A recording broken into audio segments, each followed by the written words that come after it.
আসসালামু আলাইকুম। আরও একটি মজার রেসিপি নিয়ে হাজির হলাম। আমি মাইশা ফ্রম মাইশাস কিচেন। আজকে আমি আপনাদের সাথে শেয়ার করব একটি মশলার রেসিপি, যেটি আপনাদের খাবারের স্বাদকে বহুগুণে বাড়িয়ে দেবে। চলুন তাহলে আজকের রেসিপিটি শুরু করা যাক, মানে মশলার রেসিপিটি।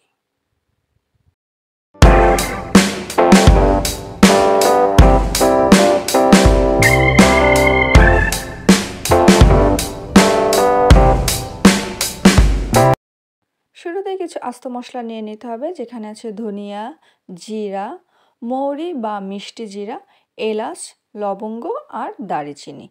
এগুলা এখন একটা কড়াইতে দিয়ে হালকা আঁচে ভেজে নিতে হবে। চাইলে আপনারা এখানে আরও অন্যান্য মশলার পরিমাণ বাড়াতে পারেন বা অন্য মশলা যোগ করতে পারেন, কিন্তু এই মশলাটা বানানোর জন্য এই কয় ধরনের মশলাই যথেষ্ট। এর বেশি বাড়ানোর দরকার নেই। চাইলে আপনারা এই কয়টা মশলা দিয়েই এই মশলাটা খুব সুন্দর করে তৈরি করে ফেলতে পারেন। এখন কড়াইয়ের মধ্যে দিয়ে হালকা আঁচে, অতিরিক্ত জাল দেওয়া যাবে না, তাহলে মশলাগুলো ভাজা হবে না কিন্তু পুড়ে যাবে।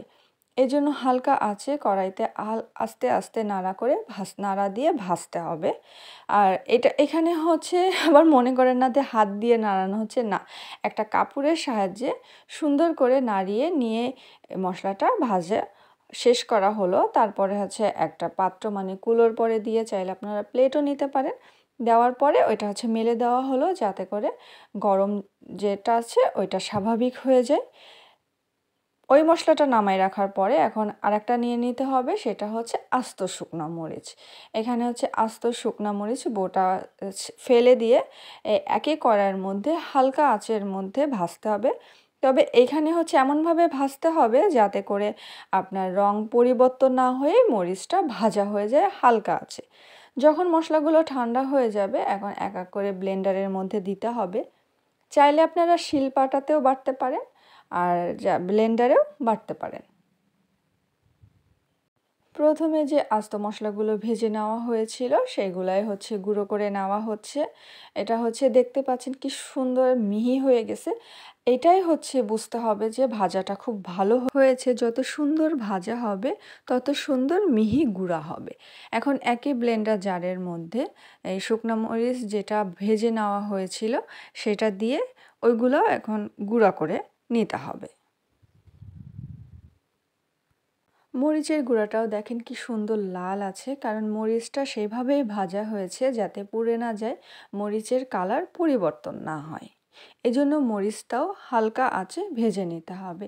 আর এখানে হচ্ছে আরেকটা মশলা দেখানো হচ্ছে, এই যে এইটা হচ্ছে শুকনা আদা। এটা হচ্ছে আদাটা ভালো করে পাতলা পাতলা করে কুচিয়ে 2-3 দিন টানা রোদে দিয়ে খুব ভালো করে মিহি, মানে শুকনা খড়খড়া শুকনা করে নেওয়া হয়েছে। সেটা এখন গুঁড়ো করে নেওয়া হলো। এটা হচ্ছে আদার গুঁড়া।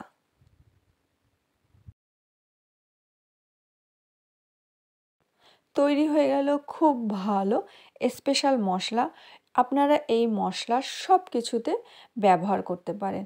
যারা নিরামিষ পছন্দ করেন, মানে পেঁয়াজ রসুন পছন্দ করেন না, বা নিরামিষভাষী, সব কিছুতে এই মশলা দিয়ে যদি আপনারা রান্নাটা তৈরি করে খান, তাহলে অসম্ভব মজা লাগবে। আপনারা সব কিছুতে, মানে এক কথায় A to Z, মাছ মাংস থেকে শুরু করে সবজি, ডাল, আচার, ভর্তা, সব কিছুতেই অল্প অল্প করে যদি আপনারা, বা পরিমাণে কম বেশি করে যদি আপনারা এই মশলাগুলো ব্যবহার করেন, আপনাদের খাবারের স্বাদ বহুগুণে বাড়িয়ে দিবে।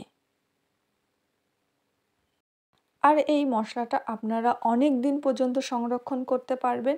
একটা এয়ার টাইট কাচের বয়মে ভরে আপনারা চোখ বন্ধ করে 3 মাস বাইরে রেখে আপনারা এটা ব্যবহার করতে পারবেন। আর যদি মনে হয় যে না, অনেক দিন বাইরে রেখেছি, তারপরে ফ্রিজে রেখে আরও 6 মাস 1 বছর পর্যন্ত আপনারা এই মশলা ব্যবহার করতে পারবেন।